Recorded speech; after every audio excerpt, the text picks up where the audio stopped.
Most small business owners only think about insurance after something gets wrong. Don't be that person. With Next Insurance, you get fast, affordable coverage in minutes. No calls, no waiting, and no nonsense. Protect your business today at nextinsurance.com. Have you ever noticed how travel changes you? You leave home thinking that you're just going somewhere new, and you end up learning something about yourself. That's what today's conversation is all about: identity, storytelling, and the kind of confidence that comes from seeing the world through your own eyes, not through somebody else's lens. My guest is my friend Nicole Phillip. She lives right at that intersection. She's a journalist, popular travel influencer, and brilliant storyteller who helps travelers explore the world, and she does it with humor, honesty, and a perspective that makes you think. We talk about what it really means to show up as yourself, online, in new cultures, and in life. And without further ado, let's jump into the interview. You know what's funny, Nicole? So when I was getting started speaking, I started to do this exercise where I would say, all right, I want to kind of test myself. And so what I would do is when I'm driving, I would just see random things and I would force myself to talk about that random thing for Mhm. 2 minutes nonstop. It's like, okay, grass. Well, let me tell you about grass. As if I'm presenting on this. I see a cow. I'm in Ohio, so I see a cow. I'm like, well, let me tell you about cow. And it's funny to see how a lot of these little training things that I would do from way back when are helping me today when it comes to It's public awesome. speaking. You are a great speaker, and it has encouraged me to try to speak more. I think be more intentional as I speak, so that I am more smooth with my delivery. Literally, just listening to your voice, though, so I was like, "Dang, he's good." I gotta get better at this, especially if I'm trying to be more in the public speaking world. So, you are inspiring. Thank you. That means a lot. And actually, this is funny because this gives me an opportunity to go back to an unintentionally controversial post that I made a few months ago. And listeners, trust me, there's a segue coming from this too. So I made this post where I said, hey, listen, when I speak, people say, hey, Kwame, you're very articulate. You speak so well. And I know that there are some people who take that as an insult, where there's an assumption, oh, you're a Black person, and then you speak well, and then that's why you get the compliment. And I say, yeah, there are some times where that's true. And also there are some times where you as a person or a Black person have these skills, and then we deny the compliments because we assume racial intent behind it. And so my thing is, if I have an opportunity to feel good with an interpretation of a situation, I'm going to feel good about it. So yes, thank you. I do speak well. That was very controversial online, which was I found to be very fascinating. And it kind of segues into you and what you do, because you don't talk just about travel. You talk about the nexus between travel and race, and some of your posts have been kind of unintentionally controversial Yeah. too. So it's it's a very interesting space to be in. First of all, as they say in the world, like there's no such thing as bad publicity. So I guess for some people, it doesn't really matter what the reason is that something takes off. They're just happy that it took off. And the internet, unfortunately, though, is a very terrible place. The internet is very toxic. It's a very terrible place. So I have had a few videos where I will post my thoughts on something. You might think that, or I might think that it's completely benign. No way this can be controversial. I'm giving an opinion. How can someone be so against my opinion? And I'll share that, and then it'll blow up, and then there'll be people telling me all sorts of vile and crazy things. And it can be difficult, especially when the topic is very specifically tied to race. Now, one thing about me, when I do my content, I never post anything that I cannot stand 10 toes down on. That is my baseline, because I know how the internet responds. So if I'm going to post an opinion, and I always tell people this, I'm like, I don't care about your thoughts and feelings, because when I post an opinion, and I post some sort of like factual information, when I say it is based in research, these are well thought out opinions based on not just experience, but information that I have gathered through my research, through talking to experts, within this field. And so when people comment and they're like, well, I think that, when I went and I felt this, okay, let's compare that to the Harvard study that I read that also corroborates my feelings on this particular thing. Because before I decided to just say, this is how I feel, these are my thoughts, I made sure that there was something backing this, that it wasn't just something, I guess, maybe irrational that I was feeling or thinking or whatever it is, that there's actual support for what I experienced, what I observed, what I noticed. And I think that when you're able to do that in the space that I'm in, that involves this intersection of race, culture, travel, when you're able to do that, it makes it a little bit easier to deal with the vitriol in the comments, because then you're like, I mean, well, I'm right. You can be as mad as you want to be, or I feel good. I feel confident in what I said. You can be as mad as you want to be, and it's so important. Too many people, and this is the last I'll say on this. Too many people post without doing a lick of research, without doing any thoughts. They move very quickly, which I understand the desire to do so, because internet moves fast. It's 24/7 world. I get it, but I think a lot more people should step back, breathe, read a little. Read a little something before you give an opinion. So your opinion can be educated. Not enough people give educated opinions. Let's say that. First of all, what is an educated opinion on the internet nowadays? Like it's so rare, except when we see people like you who have a journalistic background. I think that's one of the things that separates you as an influencer, because you're not just coming here, shooting from your hip. It is grounded in research, and there are some standards that you need to meet as a journalist. You bring that journalistic expertise and standard to what it is that you do, and then you also ground it in experience that nobody can take away from you. And I think that's what has led to this incredible rise that you've had in such a short period of time since you've transitioned from being a journalist full time to bringing the journalistic background to your career as a travel influencer. So yeah, I have this journalistic background. I started off in the television news industry. For those who are familiar with my progression, I was working at ABC News, then I moved into the digital world, and I was working at the New York Times. I actually worked on the 1619 project at the time when it was really, really big. I was working on the digital publication of that. And I transitioned into social media. So when I first started out, social media wasn't a big thing, as big of a thing as it is now, in terms of needing people to actually man the social media channels for some of these big brands. And once that started becoming more of a thing, I started dabbling more into the world of social media. And it was around 2021 when I decided that I wanted to start kind of getting my feet wet in that world. And I was sharing my opinions. It wasn't travel yet. I was just sharing my opinions.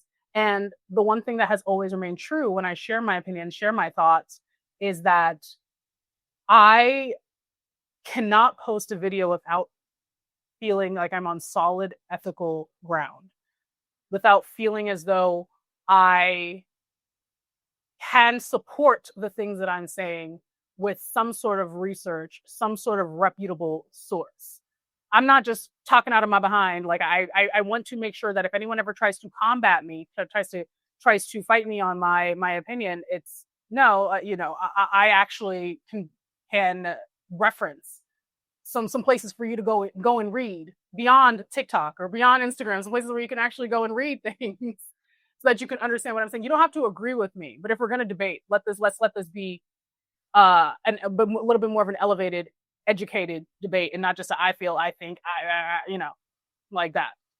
And now when I decided I wanted to get more into the travel world, this was top of last year. Now, I left my job with no plan, mind you. I did not have a plan as to how I was going to get this done.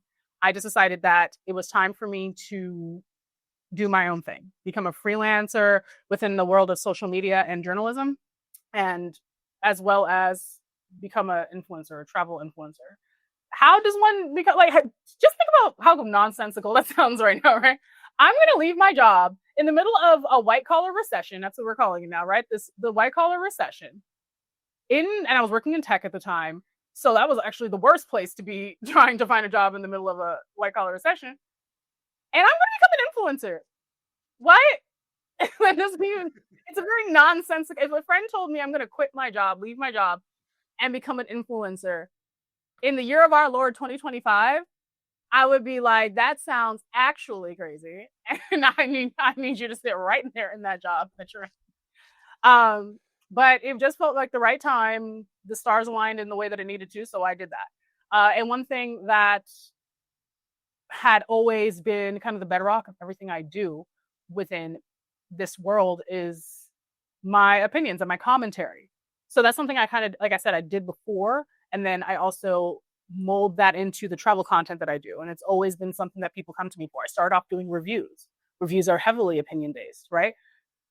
But even in those reviews of different cities, as you've seen, Kwame, with my Italy review, I was sharing articles. Like, it's not like if I say this thing happened to me, that I had a negative experience in this place, it's easy to say that's just you.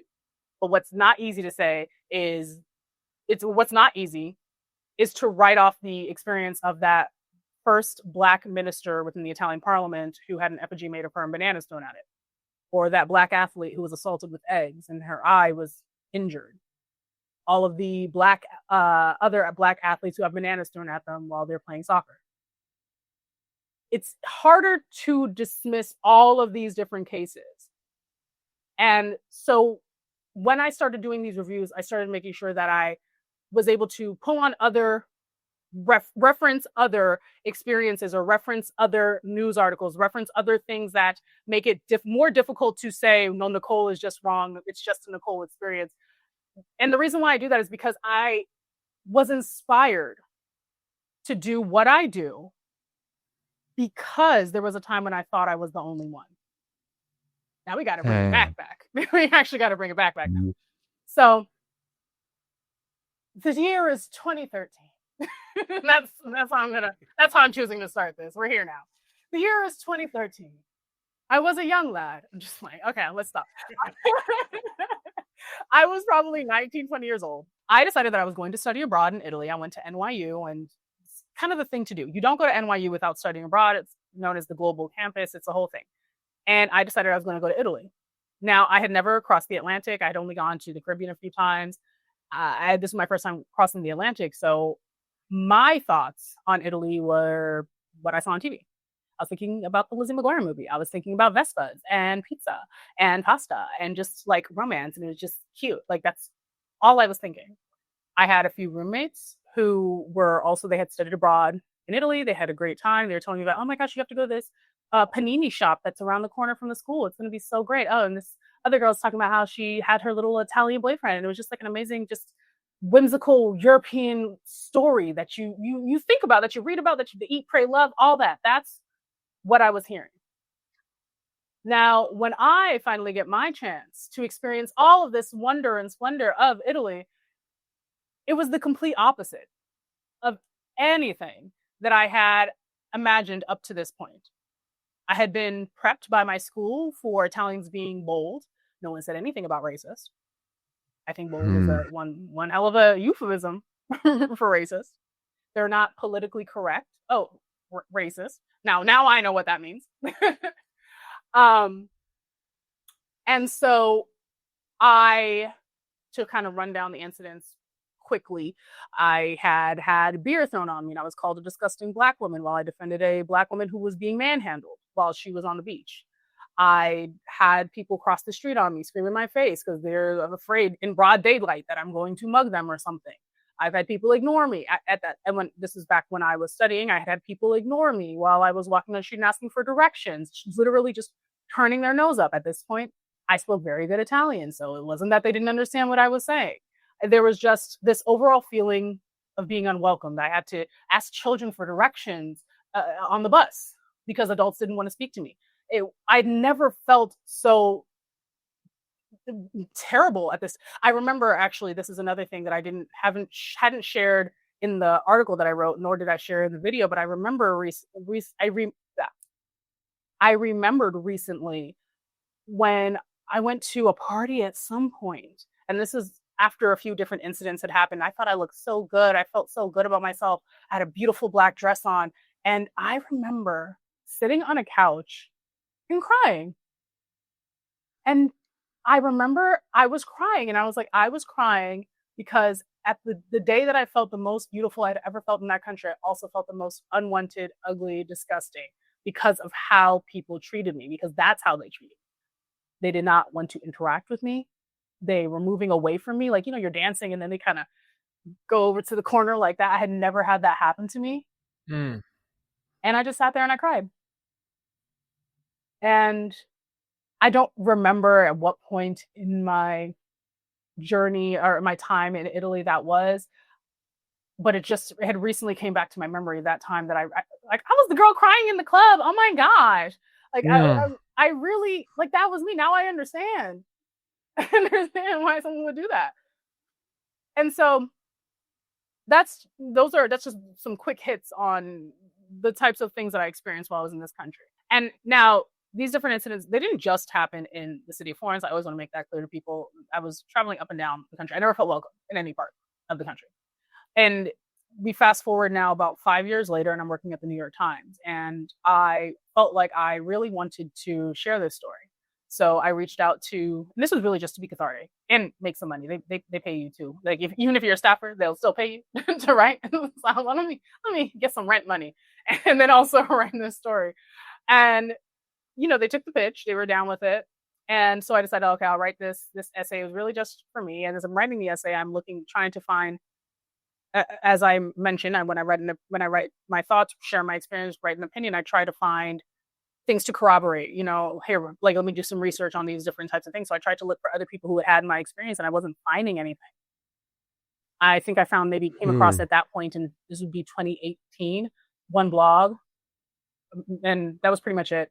And I couldn't really find anything. I did find the athlete who had her eye harmed by the egg, and I found the Black ministers who had the effigy made of her, but just regular stories from other people, I wasn't seeing. And so I wrote my story. I got my money. I was happy. I kind of was like, okay, this was a good release. I had moved on. That story got hundreds of thousands of views. And it was after that story got all of those views, or sometime while the views were building, I started getting all of these comments and messages on Twitter, and they were like, wow, this happened to me. Thank you for sharing this. I'm an Asian woman, and this happened to me in this country. I'm so-and-so, and this happened to me in that country. And there were just more and more stories of people telling me that, thank you, I'm no longer alone. This I just felt like it was just me. Thank you for sharing this. And then there were also some study abroad programs that had reached out to me and said, wow, thank you for sharing this information. We're now we're going to build this into our curriculum now to make sure that we better prepare students. And I was like, here I was just trying to get my rent money and get like a little spending money and kind of get some feelings out there. And I started a whole conversation. The mayor of Florence was reaching out to me, trying to invite me to speak with him.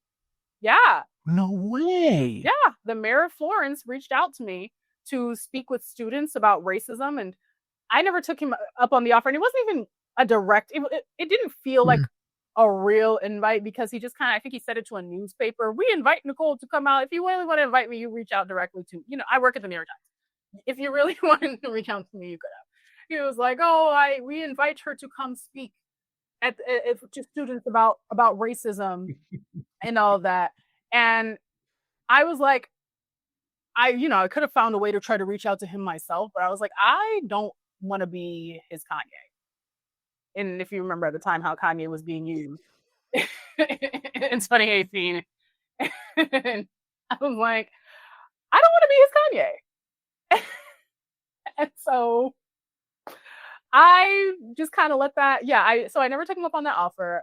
I was being dragged in tabloids, or Italian tabloids, I guess. I was interviewed for Vanity Fair Italy. It became a whole thing off of this story that I thought was just me getting my feelings out there. I didn't know what to do with this, though. Right? Yeah. I didn't know what to do with this understanding and knowing that there's clearly a gap here in what travel is like for Black people. I didn't actually know what to do with this information, or not just Black people, because like I said, there were people of other races reaching out to me to tell me. So I didn't really know what to do with this. This was before social media was really popping. Like, YouTube was like the thing in terms of content creation. And so I didn't really know what to do with this. So I just kind of let that be what it was, an interesting moment in my life where I felt like I did something important. And then that's when TikTok came around and I told you all about that and how I came to where I am today. And so why I do what I do, and I'm actually kind of forgot exactly what started me on this this little backstory, but why I do what I do is because for so long I thought I was the only one. And I hurt for 5 years thinking that my story was an anomaly and thinking that maybe I had done something. Maybe it was because I looked to this, looked to that. Maybe it was just so many things going through my head. And that is what encouraged me, seeing the response to that story. And people still reach out to me today about that story, or someone will talk to me and be like, that was you, I read that, like that, after they find out. So what I do today when I talk about my experiences as a traveler, when I review these different cities, when I dig deep into cultures and histories that people don't really think about or talk about, I do it because of my past experience and wanting to feel more connected to the travel community in a way that made me feel seen, right? So I want to create content for other people out there who are like, I want to go to XYZ place, but should I? Like, what would it be like for me as a dark-skinned Black woman or a woman of Asian descent, whatever it is?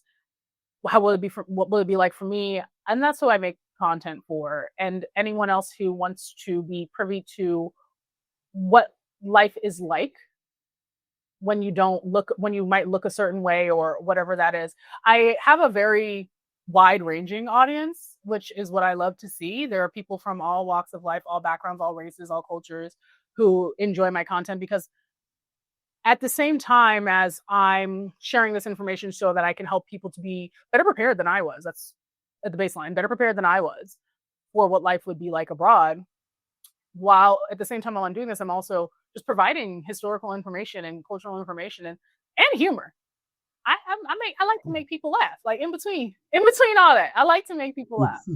So I'm happy to see that the audience that I've built over time and to see that I'm helping to.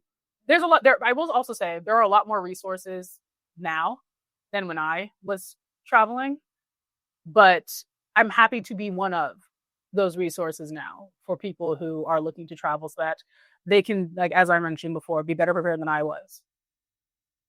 As a lawyer, this is something I saw in my clients all the time. You know what it is that most small businesses don't plan for? It's when something goes wrong.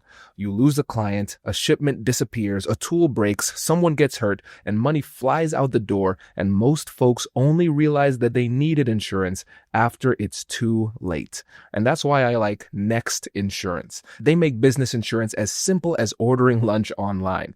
All you need to do is answer a few quick questions, and then Next figures out the right coverage, and you're covered in minutes. No phone calls, no waiting, no nonsense. Fast, affordable protection that's built for small business owners, contractors, consultants, retail, restaurants, even if it's just you and your laptop at home. Do you need proof of insurance for a job? You get an instant certificate of insurance so you don't have to wait to start the job or close the deal. And when things do go sideways, claims are resolved fast, on average in about 15 days, with some paid in just 24 hours, so you can get back to work. End the year with peace of mind and head into 2026 protected. Policies start at $29 a month. Get covered in minutes at nextinsurance.com. That's NEXT insurance.com. Oh, there's so much to explore here. So first of all, thank you for telling the story and your experience. And I realize also this is like a public good that you've created with the information, because it's so important for people to have appropriate intel going into a situation. Because like you said before, you thought you were the only person who experienced this. And it wasn't until you shared that story that other people came to you to share more about the fact that they had similar experiences.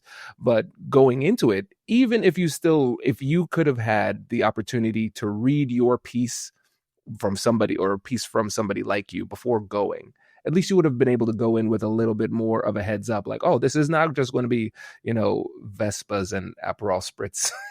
There's going to be some bold behavior that is way farther than bold, like flagrantly racist, right? So you could actually be more prepared. Yeah. And I remember, for here's an example. It doesn't really, it's slightly different, but I remember when I did my TED talk, there was somebody, they had a series of mentors that you could talk to before going into, and there was a guy who was a gay male, who was talking about his experiences, a gay man. And so he said he was so excited about his TED talk, he was very proud of it, and one of the first comments he got was, man, I can't even hear this because he sounds so gay. And he's like, I would, like, me and my partner, we were devastated. We were so excited sharing that out to everybody that we knew. And then I saw that comment. I felt ashamed. And so I knew, they coached me. They're like, listen, you're going to get some comments. And so going into that, I knew I was going to get it. So it changed the impact that it had on me, you know?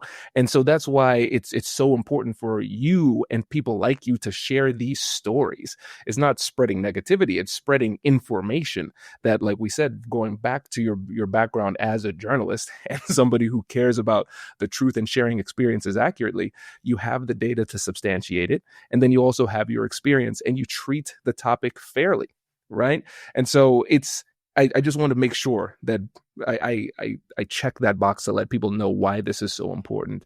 And I also want to talk about how you handle the folks who are ignorant who comment on your post.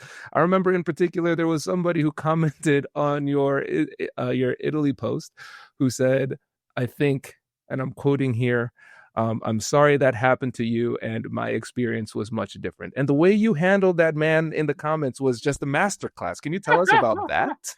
Yes, this mysterious man. Oh wow! If only we knew who he was. Yes, the the comments. The comment section is the worst place on the internet, and I kind of handle it similarly to what you just described. Is like knowing this is the type of backlash or commentary that you're going to get when you go into certain spaces looking the way that we do, being who we are. You can be talking about butterflies and rainbows. It does not matter. Sometimes people who want to be ignorant are going to be ignorant. And having that knowledge, because after Italy, as you've seen, I continued to travel. It's not that racism never stopped happening, right? It didn't just stop. I was so much better prepared for it that it didn't have to ruin the entire experience. So that's important to know. Like in the beginning, comments are really hurtful and it can be kind of harsh. But then I started realizing this is the way of the internet. I expected it. I can kind of anticipate at this point the type of comments I'm going to see. And they're like, for every video, there are 3 types of comments and people reword them in different ways and post them 100 different times, right? They're not original. They do not share original thoughts in these comments. And so I've come to anticipate the types of comments that I'm going to get. And so I am, for the most part, ready. And like I said, because I research before I post, I can stand 10 toes down on everything that I say. So the comments don't really bother. Now, the types of comments that would bother me is a comment that's like, well, actually, this piece of information is incorrect. And then I go back and find out that piece of information actually is incorrect. And I'm like, dang it. You got me. You are actually right. Man, now I got to take the whole video down. Those are the types of comments that would bother me because that means I failed. I didn't do my part. You're right. Like I actually messed up. I shared incorrect as a journalist, especially this bothers me. Some people don't mind being wrong on the internet or like sharing misinformation on the internet. I do. And so you've told me now I did not do my due diligence as a journalist. Now I either have to like do an edit, in the caption, this is new information or something. I'm going to thank you for whatever, depending on how you share it. If you're mean to me, I'm just deleting your comment and I'll add my edit, but you don't get to be mean to me in my comments. but those are the types of comments that would bother me, the types of comments that show that I did not do my due diligence as a journalist. But that means I need to do something. I need to correct. The other types of comments, I'm quick with the delete, block, restrict, like, I didn't like hide, whatever. I am quick to hit that button. Now you can use this or not if you want to, but I'm like, I am not the US government. I do not owe you freedom of speech on my platform. If you say something I do not like, if it's mean, if it's hurtful, whatever it is, I do not owe you the right to stay in my comment section. I don't owe you that. And freedom of speech does not, as people say, does not mean freedom of consequence. So if your speech gets you blocked, that was the consequence. And so I protect my peace in that way. I monitor my comments very, very, very strictly. And so I am always on top of it, but I have rarely seen a comment that actually hurt me in the past year or so. I haven't seen a comment that actually hurt me in any way, because like I said, it's the same 3 comments over and over again, written in different font. Following. It makes sense. But the thing is too, Nicole, because you do, which I think is smart, you block, restrict the people who are toxic. There are some toxic comments that are meant to be intentionally hurtful, but then there's just ignorant comments that you still entertain. I don't want to say entertain in terms of you consider it legitimate, but you at least you're willing to respond in a way that is oftentimes much more respectful than the commenter deserves. And I want to talk about that ethos too, because I think that's unique. Yeah. So I'm working on being nicer commenter, like not responding nicer to comments. So that's a new thing. I usually, I mean, I have no problem being a little spicy if I need to be spicy, but I'm always very just aware of digital footprint and things like that. I'm not going to say anything insulting, anything that I would have read if someone took a screenshot of that and sent it to a partner that I have a partnership with, like a brand or something like that. I don't want to feel like, oh yeah, now I got to explain that word. I don't ever want that to be a situation that I'm in. So I think a lot of it has to do with just understanding, like I said, the digital footprint aspect of things. And then also being mean doesn't necessarily get the response that you want. I usually just respond to facts, like, oh, that's actually incorrect. Here's the fact. Sometimes I'll just ask my favorite response to people when they say, and it's always when someone's obviously not Black, I say this, but whenever someone says that's incorrect, let's say it's a review about Italy. Let's go back to that. Oh, that's incorrect. That's not right. Italy's not a racist place. My favorite way to respond to that type of person is, are you Black? Mind you, their profile picture will be as white as can be. It'll be very clear that they are not. And I'll just say, are you Black? And that usually it gets the point across. Are you Black? It gets everything across. I don't have to say anything more. And I do my best to not respond to a comment to more than maybe twice to a person. They'll respond, then maybe I'll respond again. I do my best not to respond more than twice, but that's something that I'm currently working on, because sometimes I will start going back and forth and I'm like, actually, this is stupid. This person is just saying words. Now I'm going back and forth with someone who's just saying anything that comes to their head. They're not actually doing any ounce of research. They're just going to stick to their thoughts and feelings and call it a day. So eventually I will just stop responding, but I do try my best, and something I'm really doing more and more now, back to that mysterious commenter that left that comment, and who knows who that could be.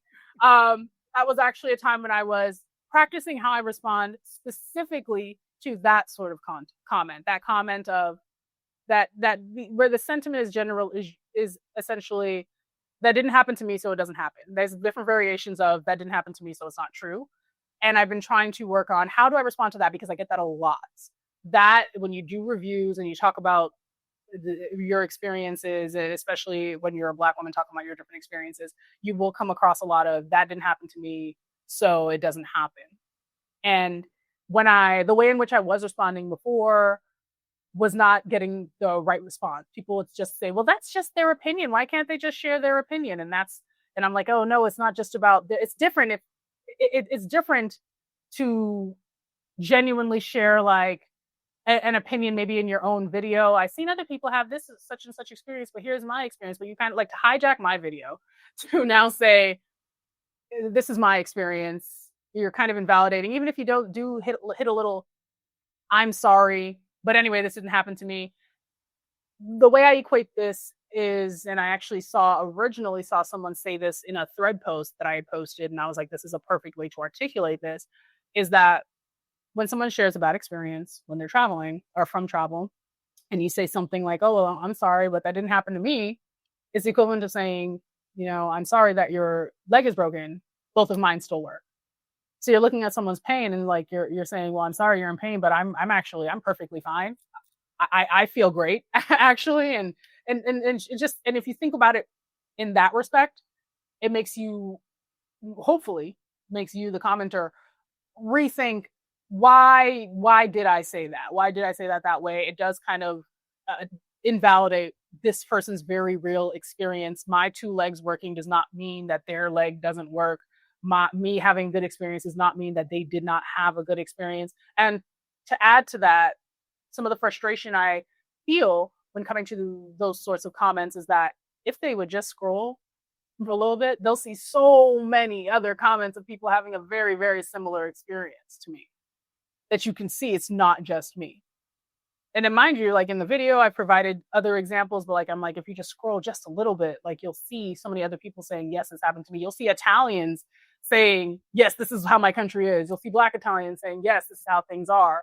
So it is frustrating, which is why I were used to respond more harshly to people like that. And then I've decided, okay, that's not working though.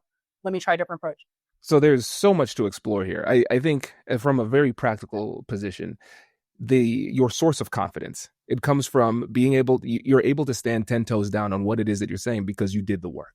And when you think about all of the tough conversations we might have day to day, if you take the time to prepare and make sure that your arguments are unassailable and they're rooted in fact, and also you can, whenever possible, base it in by citing sources that are outside of yourself, not biased in your own favor, then it makes it so much easier for you to have those conversations, number one. And number two, it doesn't feel like a personal threat, because a lot of times if you're not as prepared, the comebacks that people might have or the criticisms might seem scarier because you yourself don't know how to respond, but you've done the work.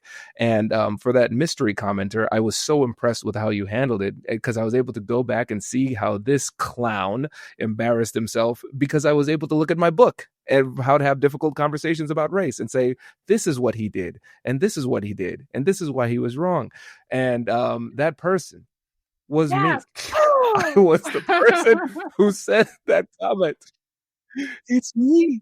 And what was funny is that I just like a week before came back from Italy and had a nice time. And I was like, oh no, Italy's racist too. And then I just gave that comment and passed and moved on.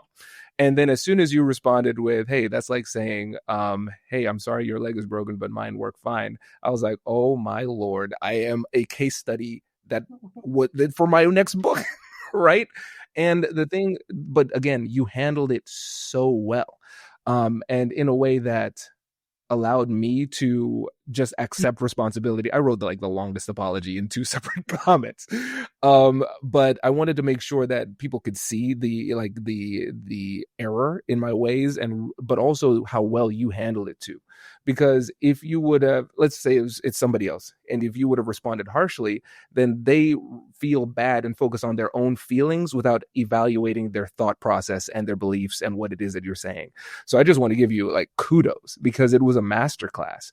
And it's not the best way for relationships to start, but here we are, we're friends now. It's good. It worked out in the end. But I think the reason why it did was because you handled yourself so well in that interaction. And instead of giving me the smackdown, which I fully deserved, and you would have been well in your rights to do, you chose a different approach that was far more persuasive. And now hearing this thought process and how you're saying, hey, intentionally, I want to practice responding in a way that is more aligned with my ultimate goals, because you might want to clap back at somebody harshly and it might make you feel good in the moment, but it doesn't further your ultimate aim. And so I just wanted to make sure that I give you your flowers on that, because you're doing it in Thank you. such a That really, that really comment was powerful way. my testing ground for my response. You're the first person that I was able to respond to with that, and I'm glad that it turned out the way that it did. Even though there were still people that were like, "No need to be mean or rude or whatever. You have so much attitude, whatever it is. Like, you can't win." I was so upset. Nicole, I was like, I gave like a 30,000 word dissertation on why I was wrong. Do not come in here and support me in my ignorance. It Yeah. was wild. Wow. People will read whatever they read things the way they want to read it, interpret things the way they want to interpret it. I can only do my best to respond in a way that educates as best I can instead of pushing people away. I think that we've lost the recipe in how to do that a lot, just in general.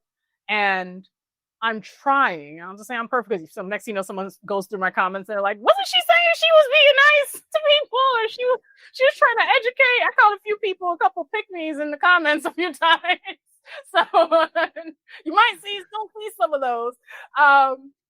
But I do feel like we have lost the ability to kind of have some of these less to have de-escalated conversations and to be a little bit more, I don't know, maybe the word is empathetic.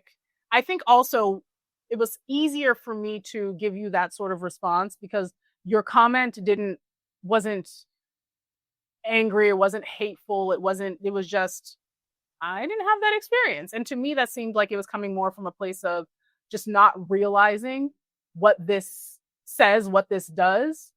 And so I was like, okay, I think this person wasn't trying to bring harm. They truly did not really think about this. So I think this is a good opportunity to respond in this way. And I think that as we go through life, as we're having negotiations, as we're communicating with people, I think practicing a little bit more of that de-escalation and, maybe try to like speak to people with here are some examples. Maybe they might not understand if I just curse them out. So maybe I should try giving an alternative example for them to understand why this might sound like this or how this can come off, and kind of helping people to understand how you feel. I think that's what that comment did, let you know how I feel. Because it was a way that I hadn't been able to articulate in a while until I saw that person on my threads post say that as to why it bothered me so much when I read that. And again, my initial responses to people were, "You're invalidating me. You just want everybody to see you as like some, one of the good ones. Like you just think you're so great." And then I was like, "This is actually a much better way. Let me tell you how I feel, and I want you to, and I'm going to explain in a way that maybe we can all relate to, and see where that takes me." And it brought me here. So that's Here great. we go. It's so funny. It's like, what are the odds? You have a persuasion technique you want to try out, and it's like, oh, let me try it out on the CEO of the American Negotiation Institute. What does he think? Well, chef's kiss. It was perfect. Perfect. And I think this actually gives us a good opportunity to pivot too, because when we look at the arc of your career now as an influencer, one of the things that is part of that life is the brand deal, the art of negotiating brand deals. But more, even before the actual negotiation, it is how you're able to make yourself attractive for the brands who ultimately want to work with you. When you think about your background as a journalist, how has that impacted the brand deals that you've been able to attract? I think that has been incredibly helpful in the brands that I attract, because I'm talking about pretty, for some, could be controversial topics, things that could really go left depending on who is delivering the information. And I can only imagine that for some people, it makes it more difficult for them to be attractive to brands because they might be kind of nervous about the reputation, or, this might be a little too spicy or whatever it is for us. But because of the journalistic background that I have and the fact that I weave that into the work that I do, I'm able to present information in a way that is not super controversial. It's not going to get me canceled. I'm not sharing any sort of unfounded opinion that is going to make a brand look bad for working with me. And I think that's been one of the biggest drivers of the engagement that I've seen, the popularity that I've seen, the growth that I've seen. And because I'm brand safe, it makes the content that I create brand safe, even though I'm still in this lane that can so easily become not brand safe, depending on which direction you want to go in or how you deliver the information.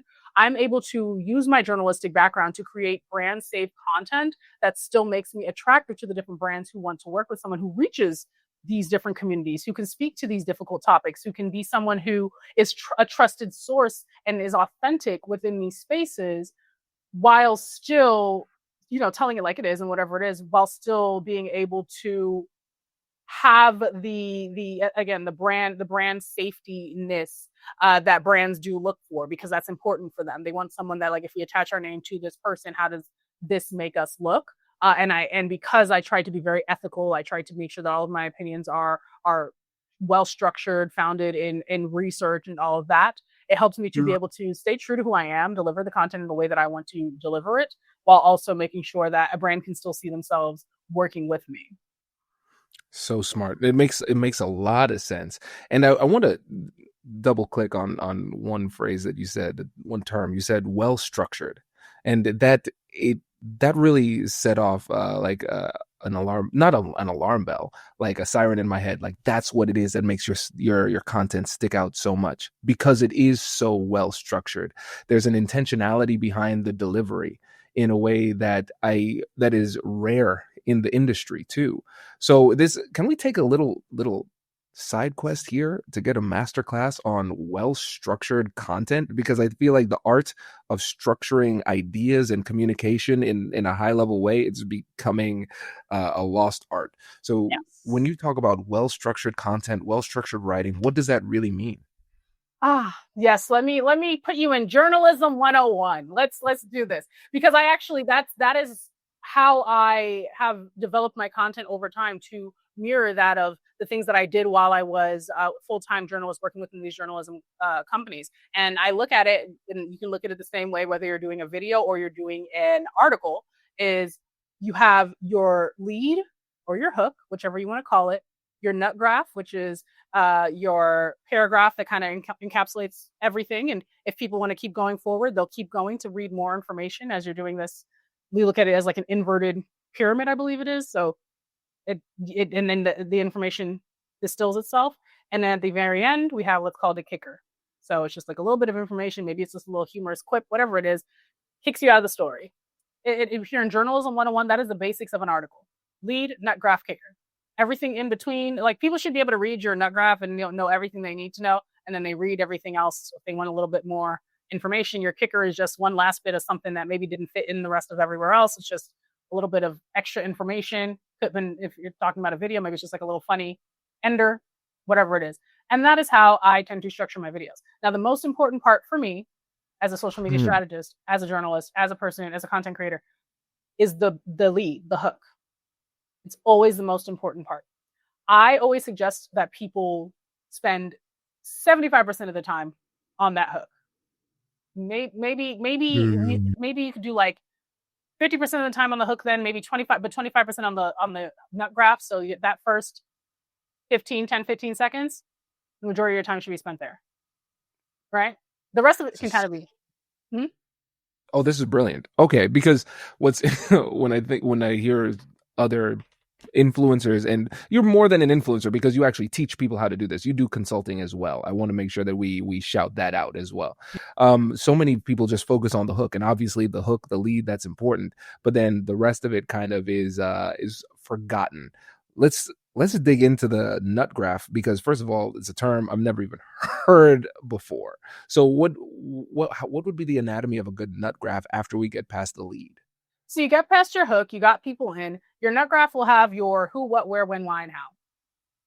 So this is, if you're doing like an article, you'll say the fire on 13th Street involving 3 kids was extinguished by the fire department at 5 p.m. today. If you read nothing more, you know the story. Oh man. That should be your nut graph. If you read nothing more, you know the story. And then you disseminate, you as you continue to go down, you have more information. If someone's really, maybe they're really curious about this fire, they're like, wait, is that the one next to the halal cart that I used to go to? I need to know, because that's where my kid's school is. Now you're going in deeper. You're giving more information to that person who cared enough to read past that, because they really want to know. Most people probably aren't reading past that nut graph. Now that nut graph, and this, when we're talking about that, that can be either you're directly after the hook, or it can maybe be like a second paragraph down. It needs to be up there at that top. Usually it's directly after your hook, Bingo. but sometimes you get away with it being like your the next paragraph down. But you want that to be in there, the who, what, where, when, why, and how. And if no one watched anything more or listened or read anything more, they've come away with enough. Now, when it comes to video, most people are really only watching a few seconds. So that's why people stick so much to the hook. And that's why I say also to put so much information into the hook, because most people are choosing within those first 5 seconds that they want to watch. They're probably not watching past like 20, 30 seconds. And that's when you start looking at your analytics and you'll start seeing what your drop off rates are. How long are people watching? Most people are not watching to the end of the video. And that's also why when you read an article, those extra details are for people who are super interested and the ones who are really going to watch till the end, or read till the end. Most of them aren't. That's why you want to make sure that the crux of your information is somewhere closer toward the top. Makes so much sense. This is really good, because now I'm evaluating some of the posts that I did that went well. Now I'm understanding why, and now I'm getting a better understanding of the ones that did not do well.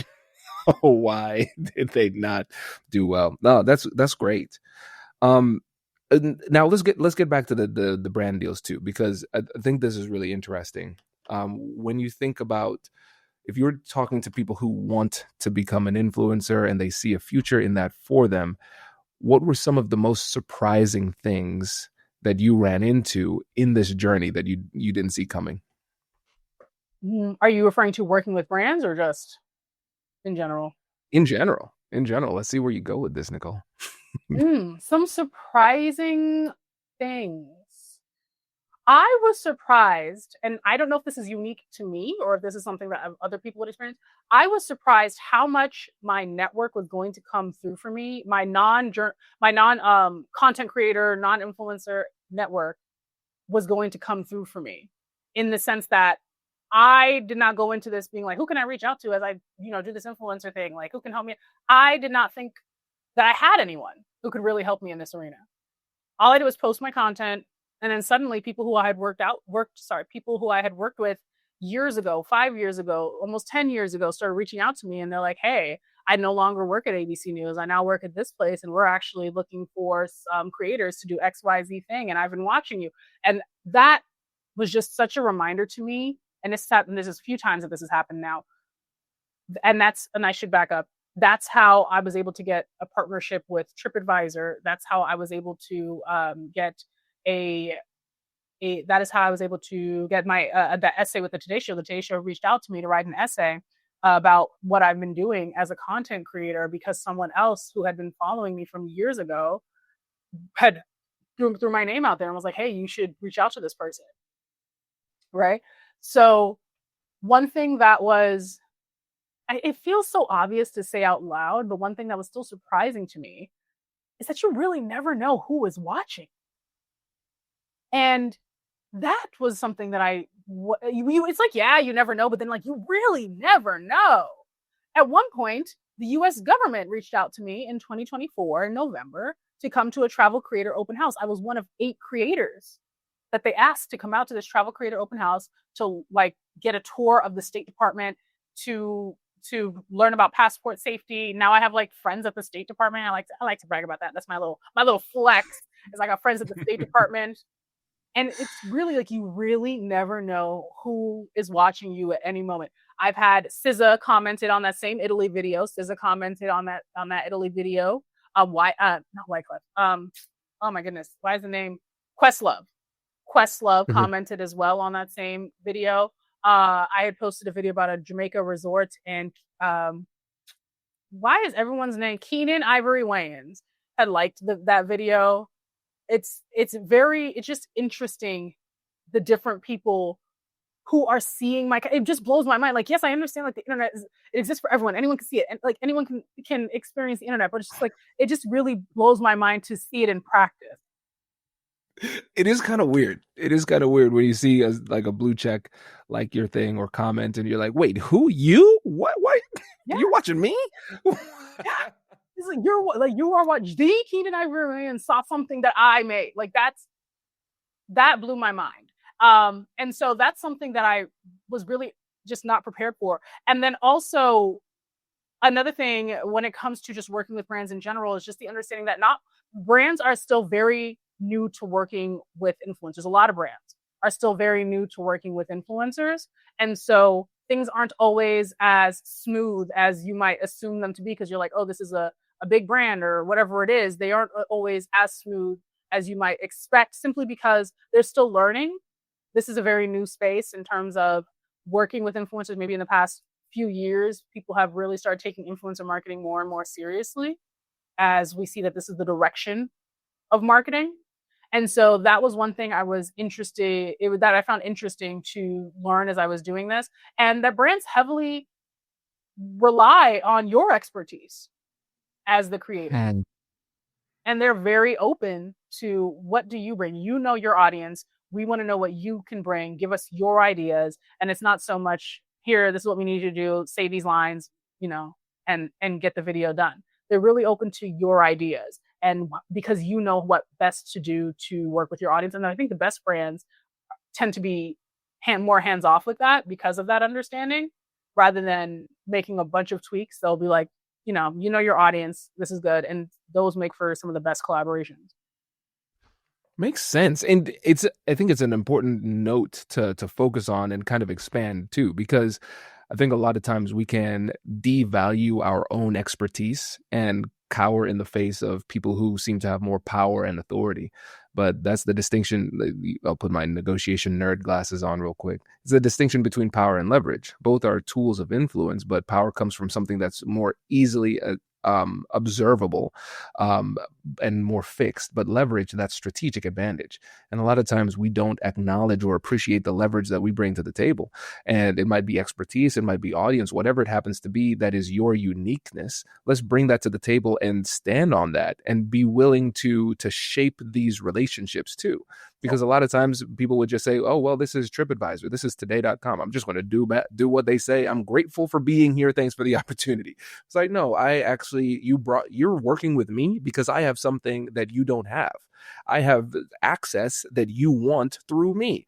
So yeah, this is a partnership, and I'm going to say my piece, and I'm going to shape the direction of this partnership, because there is some value, a high degree of value that I bring, a high degree of expertise, and I feel confident enough to stand on that. Yes, yes. I always talk about your unique value add as a creator. You always have to present that to the brand. What is your unique value add? Because there are a bunch of creators out there. There are a bunch of people doing the same thing and talking about all the different topics. But what makes you stand out? And that's important for your branding. Make sure your bio on Instagram, on LinkedIn, wherever it is, really explains what your unique value add is. That's something that I've been making sure to shape for myself as well, making it clear to people that I am also a journalist in addition to being a travel content creator. So it's very clear that I'm not just making content. I tell people it's not just about aesthetics and vibes. I'm not just making aesthetics and vibes content. I'm also trying to educate and bring some more information and be a voice within this space. And so that aspect of all of this is, who are you? Why should we work with you? There are 10 different creators that on paper might look just like you if we don't know any more information about you. So you need to be doing your best to make sure that who you are is always clear. It's always presented when you're doing your pitches. Make sure that your background and your unique value add is always at the forefront, especially before you start getting brands. Because in this world, just like in the working world, it's like in the career world, that you have to have experience to get experience. So Yeah. yeah, so before you have all those big brands under your belt and you can say, well, I've already worked with such and such and this person and that person, you need to be able to prove yourself even more so with just who you are and the type of content you create, and why you should be the one, you should be paid thousands of dollars to promote this brand. And so that's when it becomes even more important. Yes. And listeners, if you're saying, man, I need to listen to more of Nicole on this particular topic, Nicole was featured in Forbes. So you can get access. By the time this comes out, that article will be out. So we'll link to that too. And I think a cool place for us to land this plane is kind of coming full circle, talking about the big leap that you took, or as we would say, the big swing, right? When you were leaving a great career to start something new, I want us to just take a zoom into your mind and walk us through what you were thinking, why you wanted to do it, and what courage was necessary to do Ah, you want the truth, the real answer? it. Let me keep it real. I am so vehemently anti corporate America. I am so I am so I'm so over it. I and I just kept thinking to myself, oh, let me leave this job. It's the job. Let me go to another job. Let me do a different role. Let me try a different, maybe it's market. Let me go to market. And I kept thinking it was all of this corporate America. And you can feel free to use this or not use it, but my genuine thoughts are corporate America was not necessarily designed for women who look like me to succeed. It was not designed for us. We were not in mind when they were deciding what office politics would be. We were not who they were thinking about when they decided what climbing the corporate ladder looks like and who can be at the top and all of those things. It is a particularly hostile circus for Black women. It is an increasingly difficult place to be able to succeed. And I found myself trying to climb this ladder, and I was like, climb this ladder to what end? I'm not good at I shouldn't say I'm not good at it. I have no desire to play the game. Not in the corporate sphere. I have no desire. A lot of what it takes to succeed in the corporate space requires you to shrink yourself, to make yourself smaller, to allow yourself to be put into a box, to not share your thoughts and opinions. People, I've said this before, people hire you for your expertise, but then they don't want to hear your opinion. And it requires you to be able to kind of grin and bear it a lot. And I say this, and again, use this if you want to or not, but one thing I always jokingly say with people, I was like, my problem was I don't know how to shut the fuck up. Like, my problem was I was gonna say something. If it didn't look right, if it didn't smell right, I was gonna say something. And that was my problem. You're too honest for corporate America. You're like, this honesty thing is killing me. Yeah, I was like, oh, they don't actually want you to be honest. They don't actually want you to like say how you feel, say your thoughts and things like that. That's like that's not how you play the game here. It's when they say to do something, it's yes, amen. They say jump, it's how high. You don't question, you just do. And I started realizing that. And then I was like, oh, but sometimes it just gets so hard because you're like, well, that's so wrong. That's not like, no, that doesn't actually make sense, but they're telling you to do it. And okay. And so that made it increasingly difficult for me. I also was just tired of the circus, the whole performance of it all, having to be a different person. As soon as COVID happened and we started working from home, I got both of my nose, I got 2 nose rings. I got my nose pierced twice. I started trying to lean more into being myself. I started wearing those like circle glasses, more like my quirky circle glasses more regularly. And I started feeling like, wow, like I like this sort of freedom. There's a little taste of freedom, being able to be myself, being able to come to work because I'm sitting in my office in a way that did not feel like I had to be wearing something from Ann Taylor Loft. There's a quote that sticks with me. And I shouldn't say necessarily a quote, but there was an instance that really sticks with me. And there was a friend of mine, she's a very close friend of mine, and she said something to me a few years ago. I was like, just in my little Ann Taylor Loft, walking around the office, and she just looked at me. She's like, why are you dressed like that? It's very direct. Why are you dressed like that? And I said, gotta dress for the job you want, right? That's the phrase. Gotta dress for the job you want. And then she looked at me, she's like, is that the job you want? Oh. And I said, shots fired. What? Is this the job I want? A job that requires me to be an Ann Taylor Loft and my little mules or my kitten heels? And is that what I want? That is what I believed I was supposed to want. I was supposed to want the corporate ladder. I was supposed to want the climb. I was supposed to want the corner office with the kitten heels and the blazer and the da-da-da. What I did want was my crop tops and baggy pants and my nose ring and my circle glasses and my long dress.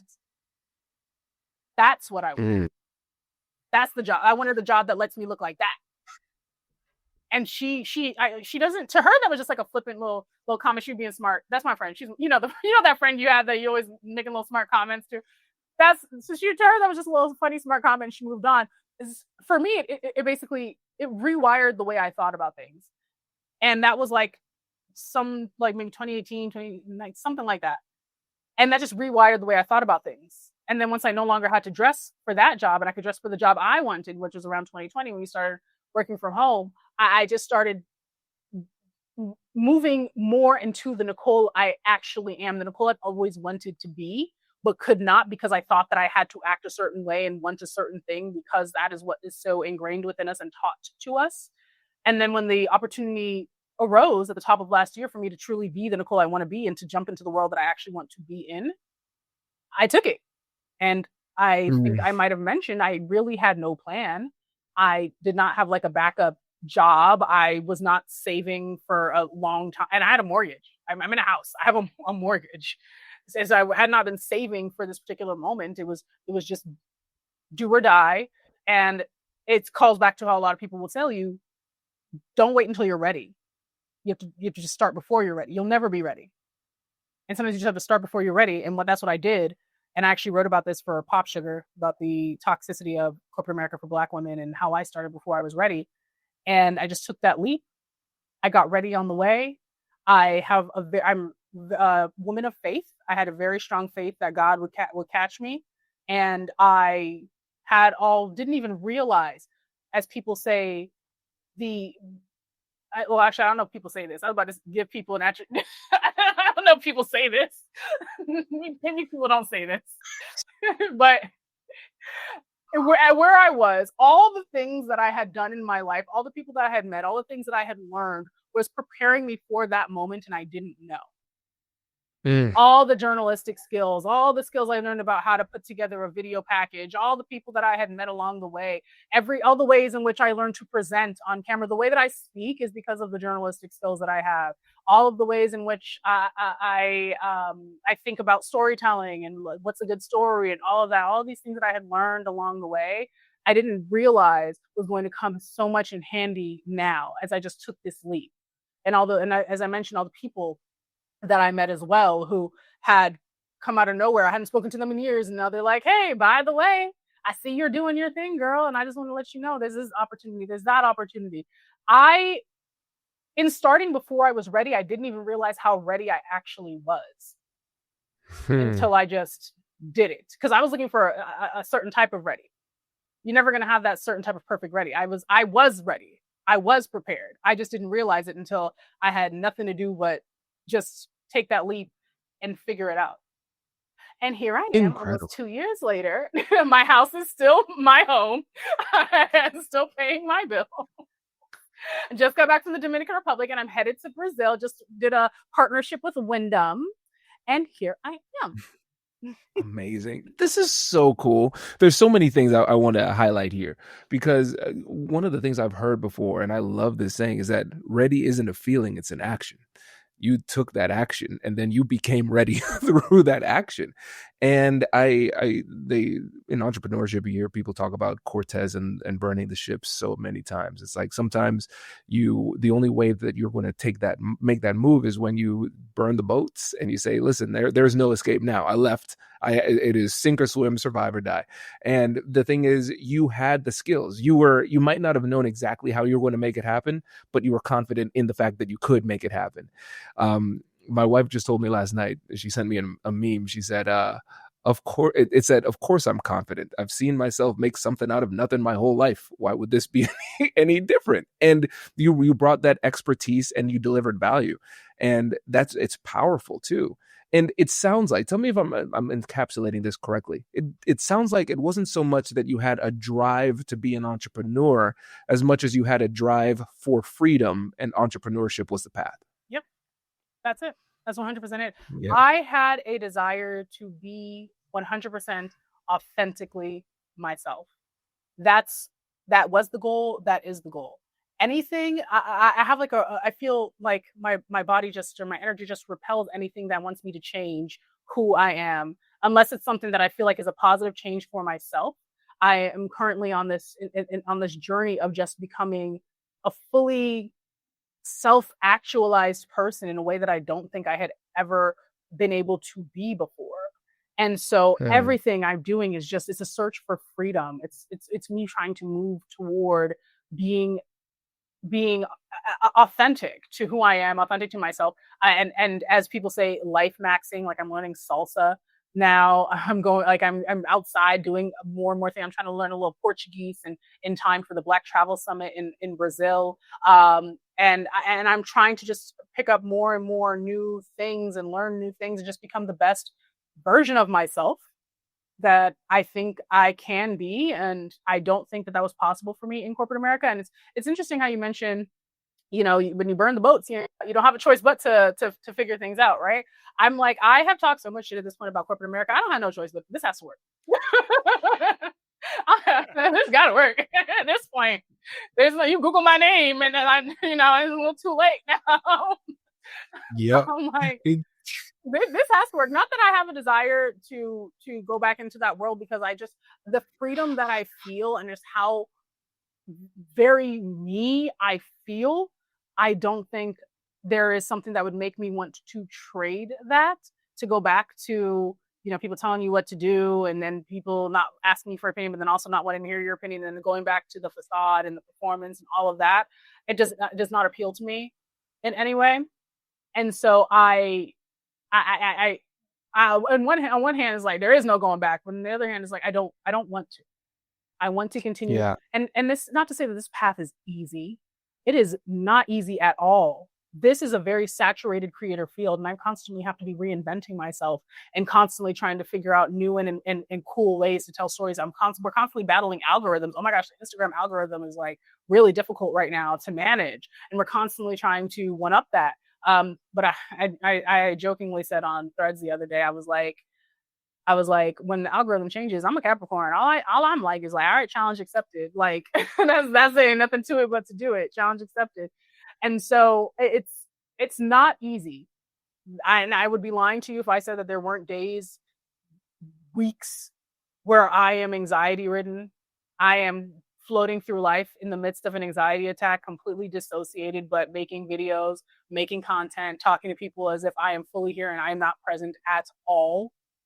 There, I would be lying to you if I said I didn't have my moments of worry or stress or whatever it is. The thing that keeps me grounded is my faith and my belief that God's going to continue to see me through this. I don't believe that God would bring me this far to let me fall now, and that's what continues to help me move forward in everything that I do. And then also just looking at the trajectory of my life. If you were to look at my LinkedIn, or if I were to just run down my resume and everything in my life, I'm like, there's never been a point in my life where God was not seeing me through. If you were to look at everything, you'd be like, dang, girl, you got it. You don't know all the times. And I was like, this job is ending. They eliminated my role. I'm about to get laid off. I need another job. What am I going to do? Bam. 2 days after the role's eliminated, starting a new job. Like, there are so many times in my life where like God just came through, and when things were looking bad, like when I first graduated from college, I was out of work. My mom, who at the time she didn't really have a lot of money, was trying to like cover my rent. I had like been out of work for like 2 months. Someone reaches out to me on LinkedIn. Bam, starting a new job at ABC News now, right out of college. Wow. That's so great. It's everything in my life has always been blessed divinely to lead me in the right direction. I just continue to trust that is the direction that if my past is any indication of my future, that I will continue to move in that forward progression, and I will continue to succeed. But like I said, some days it's easier than others to keep the smile and keep the faith and believe. But God said faith the size of a mustard seed. Sometimes that's all I have to give, and it is working for me so far. Sorry to preach on you, but I gotta keep it real. This is me. That's the island showing. That's what that is. The island upbringing. Because your family's from where? Because that's another connection we have too. Yeah. So my family's from Trinidad. Yes, that's right. That's right. Because my dad's from Dominica, mom's from Guyana. And it's always cool when you see somebody with that the same background, because then for me, what I recognize is that some things start to make sense. I'm like, yeah. Oh, I see it now. Yes, it's because we have the work ethic, the confidence is like, I will figure this out, mm-hmm. right? And I think there's also the authenticity too, just the willingness to be yourself. But then also, I'd be interested in exploring this with you too, because one thing that I had to, my parents love me very much. I appreciate the way that they raised me, et cetera, et cetera. Disclaimer done. But also, it's like work really hard, get a good education, get a job, keep it forever. And when it came to you being your authentic self and moving towards freedom and building your own thing, was there any resistance from your family or criticism that you had to work through? No, I mean, honestly, no. I'm blessed in that situation in which my mom has always been very supportive of me. My sister is the only one who'll be like, as long as you're making money, like as long, the minute that's not happening, like you're gonna get yourself back in a job. Like that's my sister's the only person who would be like, oh, no, time to go back to corporate if if at any point she felt like it wasn't doing what she thinks it needs to be doing. But no, my mother thankfully has been super supportive of me this entire journey. And she's one of my biggest like fans like of my content, and she just loves sharing it. She loves telling people about oh my daughter, she's a travel influencer. Let me show you. She'll tell us to the hairdresser. You should follow her on Instagram, and she'll tell us to like the people at her job. So she's been really supportive because, and I think part of it is because of she knows who I am as a person, and that I'm gonna make this happen. I'm going Mm. to I will have sleepless nights if an algorithm changes and I'm realizing my videos aren't doing well. I'm going to be up figuring out what I can do. I'm always going to pivot. I'm going to figure something out. And if I was one of those people who, they have a new career every 2 months, they're trying something new every, whatever, they don't stick to anything like that, she would probably have a different feeling. But as she's seen me and watched me grow all my life, she knows that when I put my mind on something, I'm going to achieve that something. Yeah. Oh, that's powerful. That is powerful. Okay, well, what's next? What's the big plan for 2026 and beyond? Well, so what's immediately next is the Black Travel Summit for me in Brazil, because I am a finalist in the Black Travel Film Festival. Yes, for social video. That's about a video that I did about the origins of reggaeton and how it started as reggae en español in Panama. And then 2026, at the top of the year, I do have my first group trip to Cartagena. I'm taking 13 people with me, and if there are any people out there who'd like to sponsor some goodie bags, if you have any products or anything like that you would like to have promoted on my channel and would like to have me share with some of my guests or all of my guests, depending on how much you're willing to share, I'm definitely open to that. And then all my travel I kind of plan very last minute. So I'm like month to month. Like I'm going to Brazil next month. Just booked my flight last night. So that's still TBD. But my hope is to continue to grow my platform, continue to grow with the different brands that I am working with, and then figure out exactly where I want to take everything that I've learned and the platform that I have into the next phase. I'm going to be growing my newsletter as well, and taking that into the next phase. Wait. So wait, you're taking other humans with you to Cartagena. Yes, Like that's a thing you do now. yes, I'm hosting the group trip. That's so cool. Okay. So yeah, we need to get an idea of what this travel schedule is like. That's a brilliant idea. Very, very cool. Yes, I'm hosting a group trip powered by Tour Hero, which is a company that works with different creators to host trips. So they'll facilitate everything. I was able to make sure that this trip was, as is the kind of theme of the last 10 minutes here, authentic to myself, my experience, what I enjoy doing. So I tell people I'm not the type of creator that, and I am done feeling ashamed about this. I'm not the type of creator who enjoys like art galleries. I'm not. I don't enjoy that. I I don't enjoy walking tours. I don't enjoy art galleries. I'm not really a foodie. Like I'm not gonna pretend. I say that all the time. I'm just like not. I don't enjoy that. I find it so boring. If you put like barbecue sauce on some cardboard, I would eat that. So I can't even be qualified as a foodie, and I'm done feeling ashamed about that. But yeah, so I was like, none of that. I don't care for any of that. I want it to be authentic to the things that when I first went to Cartagena, what I enjoyed, what I liked, and the things that I did, and it did not include art galleries and walking tours. So I made sure that they put in all the different activities that I did, like going to having an island beach day, going to the Tutumo volcano and doing a mud bath, and a few other different things. There is a dance class in there, and usually I'm not super into dance classes, but I'm like, this is fine. I am learning the salsa, so maybe something there'll be some overlap. Maybe I'll learn. I don't know, something will click. But yes, so I'm really excited about that. My group trip sold out in like 2 weeks.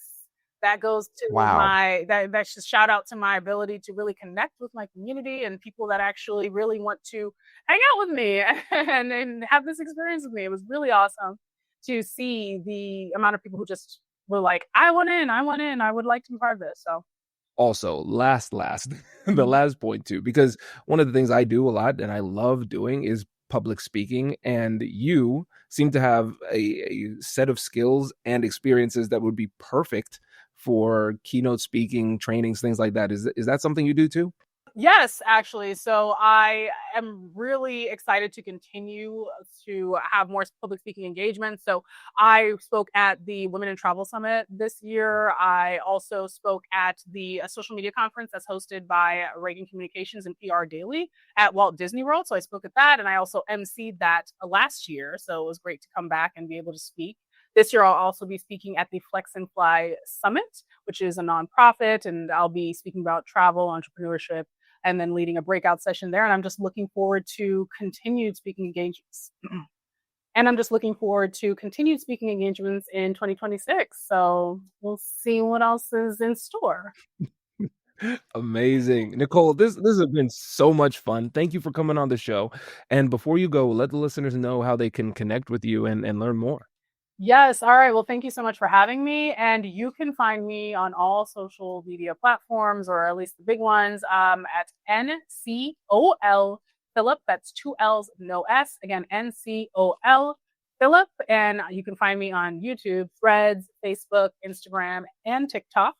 And I also have a Patreon as well, where I share monthly itineraries that are tailored to things that I would do. So if you also aren't interested in walking tours and galleries and like food tours or whatever, then my itineraries would be great for you. So I sell those on my Patreon. They're free to my top tier members, which is about $12 or so a month, or you can just purchase them as well.